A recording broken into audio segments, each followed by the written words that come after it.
नमस्कार। आज की कहानी चांदनी रात और मुसाफिर राजा। गहरी रात थी और आसमान में चमकता चांद धरती पर अपनी शीतल चांदनी बिखेर रहा था। दूर दूर तक सन्नाटा फैला हुआ था और उसके बीच एक घोड़े की टापों की धीमी आवाज आ रही थी। यह कोई साधारण सफर नहीं था, यह एक मुसाफिर राजा की यात्रा थी जो अपने जीवन की सच्चाई की तलाश में निकला था। राजा ने अपना राजसी वस्त्र छोड़ एक साधारण मुसाफिर का वेश धारण कर लिया था।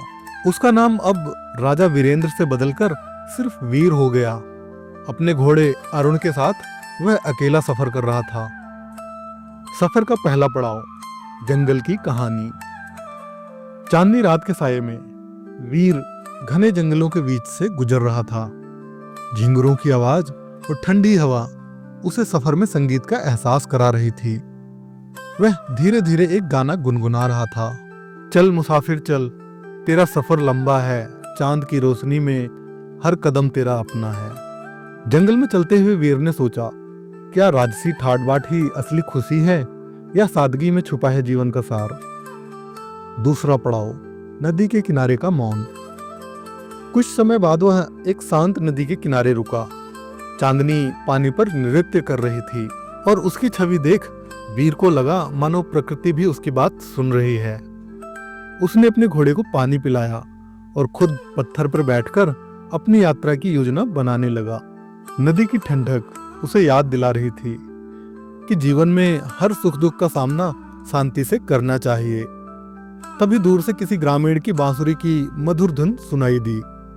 वीर को लगा हर इंसान अपने सफर का राजा है, चाहे वह महलों में रहे या खुले आसमान के नीचे।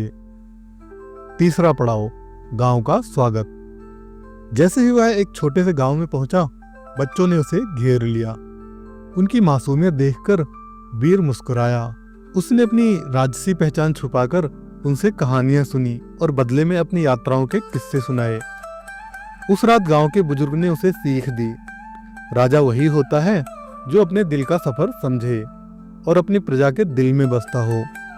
यह बात सुनकर वीर के भीतर एक नई रोशनी जागी। सफर का अंत, राजा का निर्णय। उस चांदनी रात की यात्रा ने वीर को सिखाया कि सादगी में ही असली शांति है।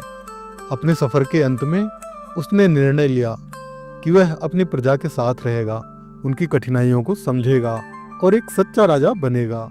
राजा का प्रेरणादायक संदेश। सफर का असली अर्थ खुद को जानना है।